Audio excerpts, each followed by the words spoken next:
Ya kan, nanti akan saya serahkan cash, kemudian dia membawa kepolisian misalnya.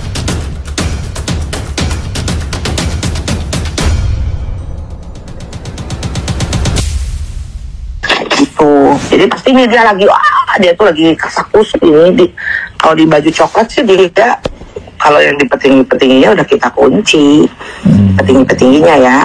Yang tapi bocornya justru yang dir-dirnya ini lah, yang bintang-bintang 1 atau ya yang begitu-begituannya lah.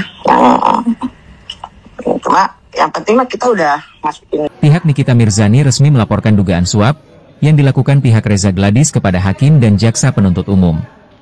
Hal ini merupakan tindak lanjut dari saran Hakim Pengadilan Negeri Jakarta Selatan pada sidang kasus dugaan pengancaman dan pemerasan yang melibatkan Nikita Mirzani sebagai terdakwa. Di momen itu, Hakim menyarankan agar Nikita Mirzani melaporkan bukti rekaman ke pihak berwenang. Itu kenapa Hakim tidak memberikan izin memperdengarkan bukti rekaman di ruang pengadilan. Nikita menduga, rekaman suara itu adalah bukti adanya dugaan penyuapan yang dilakukan pihak Reza Gladys kepada Hakim dan JPU, supaya mengkondisikan sidang kasus dugaan TPPU yang menjeratnya. Bukti laporan diunggah pihak Nikita Mirzani di Instagram. Tertera di sana bahwa laporan dilayangkan ke KPK. Menanggapi hal tersebut, ditemui di sela-sela kesibukannya, praktisi hukum yang juga menjabat sebagai Sekretaris Pergerakan Seluruh Advokat Indonesia, Persadi DKI Jakarta, Iskandar Halimunte, kepada Cek Kabar Online, memberikan pendapat hukumnya terkait Nikita Mirzani laporkan dugaan suap ke KPK usai ditolak putar rekaman di persidangan. Oke, baik. Salam hormat rekan-rekan media. Saya sebagai praktisi hukum yang juga sebagai kuasa hukum Dr. Rasman di Pengadilan Negeri Jakarta Utara, saya sebenarnya miris ya melihat kejadian di Pengadilan Negeri Jakarta Selatan, sidangnya Nikita Mirzani, yang ternyata juga ada kegaduhan di sana, ya, yang mana seorang NM meminta agar barang bukti atau berupa flash disk ataupun rekaman itu minta akan diputar di persidangan. Akan tetapi jaksa penuntut umum dan majelis hakim tidak berkenan dan menolaknya, sehingga terjadilah keributan ya, yang mana saudari NM itu berteriak dan dia tidak mau menggunakan rompi dan tidak mau juga dipasang gari ya sama jaksa. Nah, sebenarnya kita melihat nanti ketika saudari NM itu memberikan keterangan terdakwa atau saksi yang meringankan, baik ahli yang meringankan dari pihak terdakwa yaitu saudari NM, sebaiknya di sanalah nanti dimohonkan kepada majelis hakim untuk membuktikan bahwa ada bukti-bukti yang menguatkan bahwa ini adalah dugaan kriminalisasi yang dilakukan oleh penegak hukum kepada saudari NM. Namun, saya melihatnya itu masih saksi dari pihak jaksa penuntut umum. Jadi, nanti kalau dipaksakan juga akan diputar bukti dari Nikita Mirzani, itu akan membuat buyar pemikiran hakim. Jadi, saksi-saksi yang dihadirkan, biarlah habis semua dulu, dihadirkan oleh jaksa penuntut umum, nanti ada hak daripada terdakwa, ya, karena terdakwa itu salah satu alat bukti juga ketika memberikan keterangan di persidangan. Dan kemudian terdakwa bukan hanya menyampaikan secara lisan saja di pengadilan, tapi nanti ada bukti-bukti petunjuk lain, ya, flash disk itu petunjuk, rekaman itu petunjuk di KUHAP, ya, 184 KUHAP.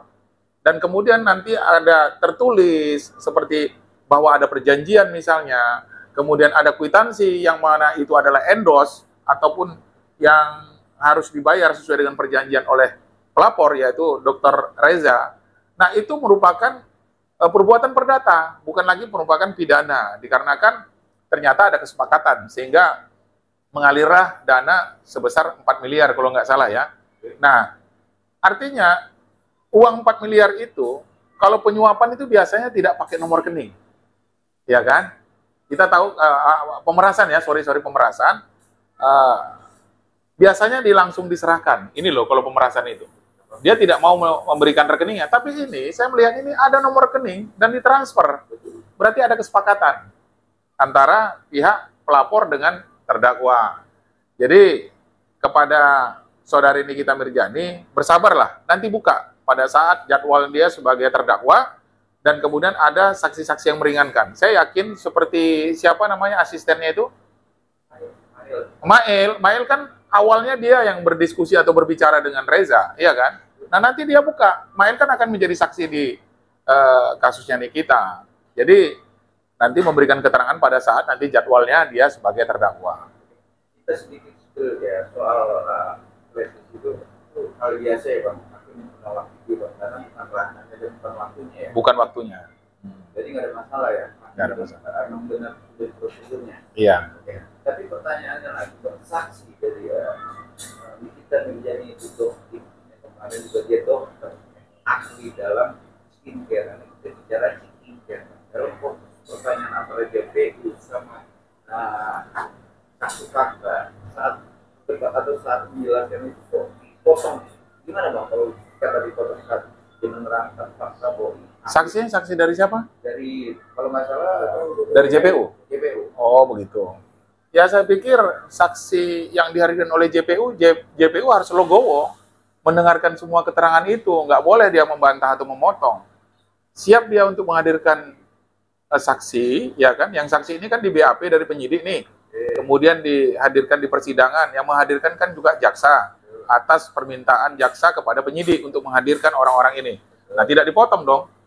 Kita kan dalam tanda kutip bisa saja orang ketika memberikan BAP di penyidik, ya kan, diduga diintervensi atau dibujuk rayu, ya kan, sehingga dia melakukan ini atau tidak membaca BAP yang terakhir sehingga disuruh tanda tangan saja. Nah dia akan menceritakan yang sebenarnya di persidangan, tapi jaksa kalau memotong ini sebenarnya pelanggaran yang dilakukan jaksa penuntut umum, ya kan? Jadi boleh saja, artinya saudari Nikita sebagai terdakwa, kalau keberatan tentang itu, boleh ada bisa melaporkan kepada pihak komisi kejaksaan atau kejaksaan pengawas kejaksaan, begitu. Ada jalurnya begitu. Jadi intinya dari JPU dijelaskan tapi dipotongnya juga ada tanya jawab ya Bang. Maksudnya pertanyaannya kenapa? Karena kan itu juga dia menjalankan sesuai BAP yang dilakukan itu ya Bang. Iya. Iya, makanya saya katakan BAP itu juga kan bisa dibantah. BAP juga bisa dicabut apabila memang terjadi intervensi pada saat di BAP di kepolisian atau di bujuk rayu. Ada dijanjikan sesuatu. Nah, misalnya dugaannya begini. Saudara buat BAP seperti inilah diatur oleh seseorang. Saya tidak menuduh itu bahwa pelapor ataupun siapapun, ya, diatur oleh BAP. Dan itu sering saya hadapi begitu. Ketika di persidangan, akhirnya dia cabut BAP-nya. Izin yang mulia, fakta yang sebenarnya seperti ini, bukan seperti itu. Saya cabut BAP saya yang itu. Sehingga benar-benar fakta di persidangan itulah yang akan dicatat majelis hakim. Karena bisa saja orang di BAP di penyidik itu belum disumpah, tapi ketika di pengadilan, ya kan, disumpah dan dia takut kepada Allah, kepada Tuhan yang menciptakan dia. Nah, sehingga dia buka yang sebenarnya. Barangkali itu. Oke. Lanjut Bang, sekarang juga pertanyaannya. Memotong seorang JPU dalam proses pertanyaan dalam ruang persidangan, namun juga di posisi yang lain. Kita Mirjani juga ada indikasi pemaksaan untuk memakaikan sebuah rompi atau sebuah baju atau sebuah itulah jadi Bang, apalagi sambil memvideo-videokan saat di ruang sidang. Padahal itu media banyak loh Bang. Ya saya mengkritik keras kepada JPU, ya. Saya tidak melihat ada, ya, apa sih dasarnya orang harus dikasih rompi? Di KUHAP tidak ada, ya kan? Kitab Undang-Undang Hukum Acara Pidana itu tidak ada terdakwa itu harus dipasangkan rompi.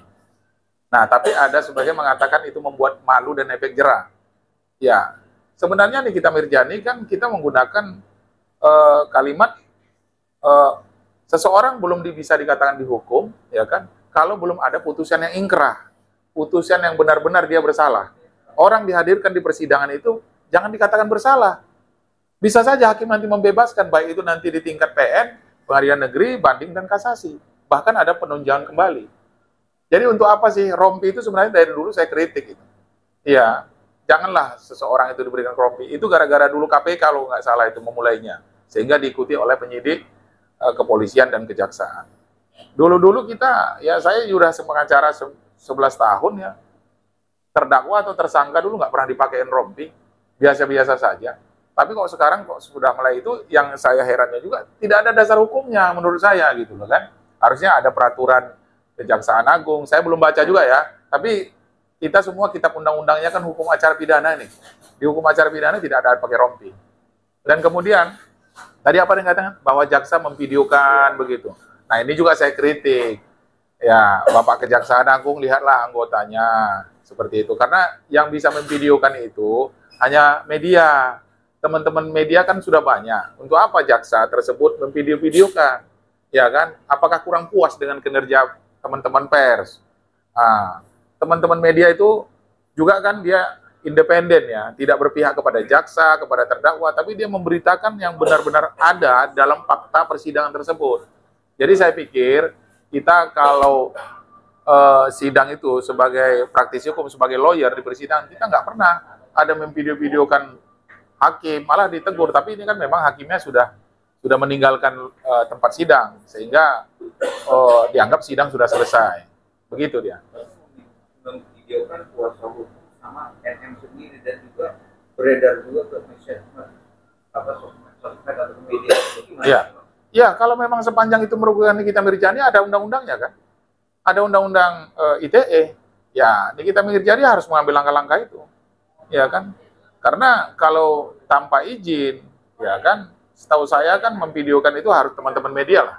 Ya, pengacara juga, apalagi sampai disebarkan. Siapa yang menyebarkan? Kalau handphone itu dari jaksa, tentu dia sendiri yang menyebarkan. Nah, ini harus diambil tindakan oleh saudari NM sendiri, Nikita Mirzani. Ini juga dalam pandangan apa? Ada arogansi seorang JP itu juga saat di persidangan main handphone, ya kan, video-videokan, dan juga agak gimmick-gimmick yang mengejek-ngejek para penolak agama dia ingin melihat di pengadilan, itu gimana Bang? Nggak boleh juga? Atau? Nggak boleh. Jadi kita tahu ya, undang-undang kejaksaan kan ada. Jaksa itu kewenangannya hanya melakukan penyelidikan, penyidikan, dan penuntutan. Tidak ada satupun tupoksinya atau tugasnya memvideokan. Nah, ini sudah melampaui kewenangannya. Nah, kalau sambil main handphone itu saya pikir kita lihat dulu sepanjang dia memang membaca, kadang-kadang ada dakwaan atau tuntutannya atau bukti-bukti apa BAP saksi, dia tidak membawa BAP tapi dia melihat handphone. Tidak membawa BAP-nya tapi dia melihat dari handphone atau biasalah laptop begitu kan. Tapi yang memvideokan tadi saya kritik keras. Ya semoga Kejaksaan Agung atau Kejaksaan Pengawasan ya memanggil dan memeriksa jaksa tersebut supaya jangan muncul kegaduhan. Jadi begini loh, terdakwa itu kan orang yang sedang di pesakitan ya. Jadi dia ingin bebas, apalagi saya melihat daripada videonya yang beredar di media sosial, Nikita itu mempunyai anak 3 orang kalau nggak salah. Nah dia harus mengurus anaknya, seorang ibu yang ditahan, yang kasusnya menurut saya juga itu sebenarnya ya dengan menerima 4 miliar, ya 4 miliar rupiah itu ditransfer ke rekeningnya. Berarti kan ada kesepakatan nih, ya kan? Seperti teman-teman, misalnya, Sabta, saya bilang gitu, saya mau bayar, mintalah nomor rekening. Tapi setelah saya transfer, Sabta saya laporin bahwa pemerasan. Itu nggak ada itu. Nggak ada itu. Kan kesepakatan. Tapi kalau indikasi memang awalnya dibilang ini brand ambassador, itu udah kan seorang yang mau ngiklanin orang itu untuk bayar. Tapi pertanyaan sekarang beredar, poin pemerasan, karena ada indikasi ingin review itu membuka fakta yang sebenarnya dan juga menghina dan fisik abu-abu semua itu masih gimana sih Bang? Kata pemerasan konteksnya itu beda substansi Bang. Beda. Jadi begini, pemerasan itu ya ketika orang merasa terpaksa ya kemudian akan dibuka aibnya. Itu pemerasan. Nah, lu bayar gua sekian, kan begitu. Dan kemudian itu biasanya tidak menggunakan nomor rekening. Ya.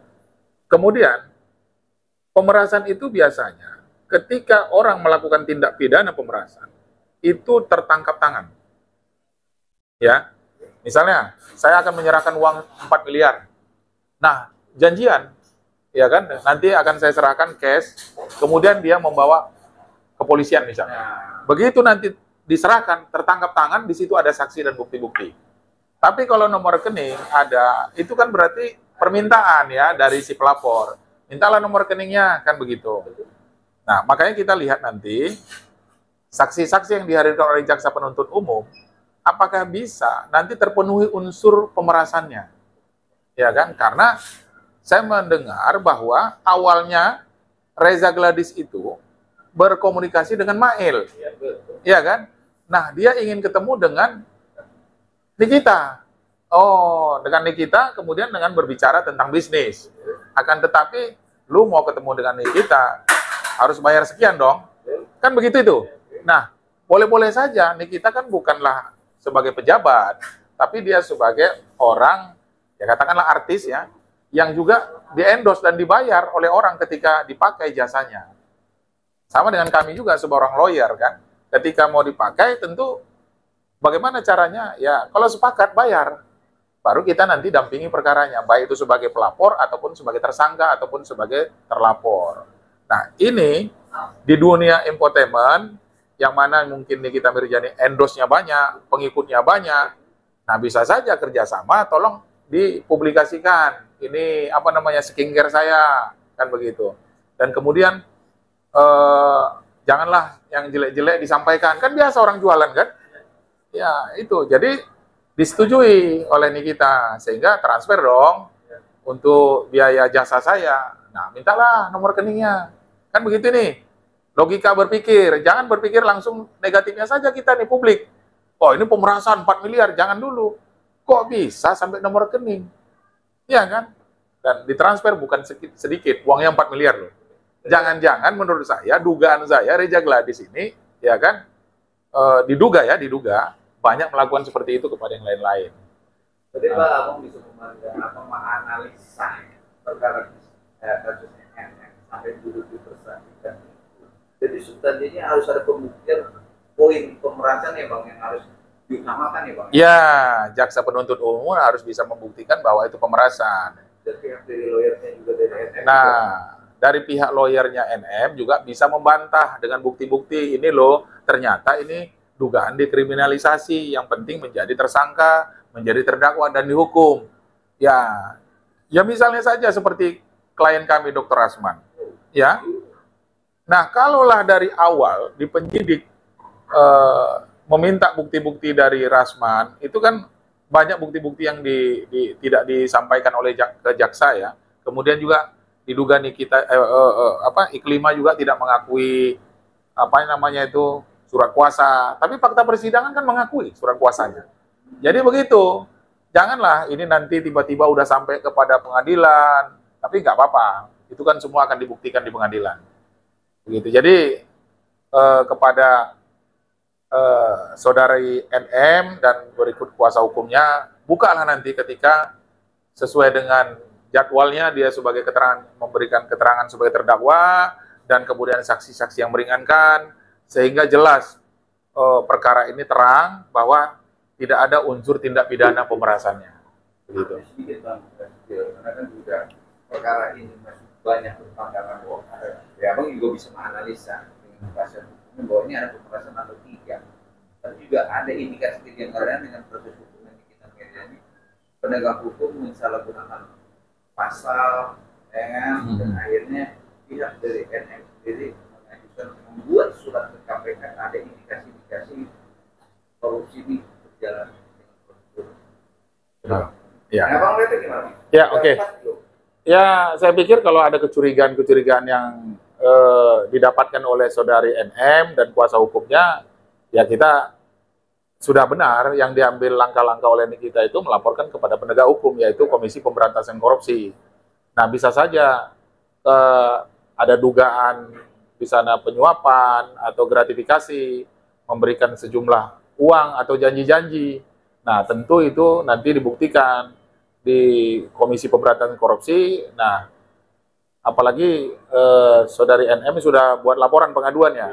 Nah, artinya nanti pihak KPK juga menelusurin itu, memanggil para pihak, baik itu korban atau siapa yang mengetahui tentang dugaan gratifikasi yang dilakukan oleh siapapun, apalagi oleh misalnya pelapor dalam perkara ini, ya semua harus diperiksa. Dan mungkin rekaman-rekaman kan banyak beredar tuh. Ya bisa saja itu kan, memang sekarang KPK kan harus minta izin kepada pengadilan untuk melakukan penyadapan. Ya silakan aja disadap. Nah, kalau misalnya memang terbukti, ya secepatnya supaya masyarakat tidak bertanya-tanya. Kenapa yang jelas ini adalah jasa daripada NM, tapi dijadikan kasus atau pasal pemerasan. Padahal ada pengaturan, baik itu dari pihak siapapun, kemudian ada oknum jaksa yang menerima, atau oknum kepolisian yang menerima, bahkan sampai oknum hakim, ini diperiksa semua. Supaya terang dan masyarakat ini percaya kepada penegak hukum ini. Karena kita tahu bahwa yang lalu-lalu yang mungkin kita lupa ya, sampai hakim menerima 60 miliar itu. Nah, jadi tidak ada yang kebal hukum. Saya pikir harus dibongkar semua supaya penegakan hukum di negara kita memang benar-benar tegak dan lurus, sehingga tidak ada pihak-pihak yang dirugikan.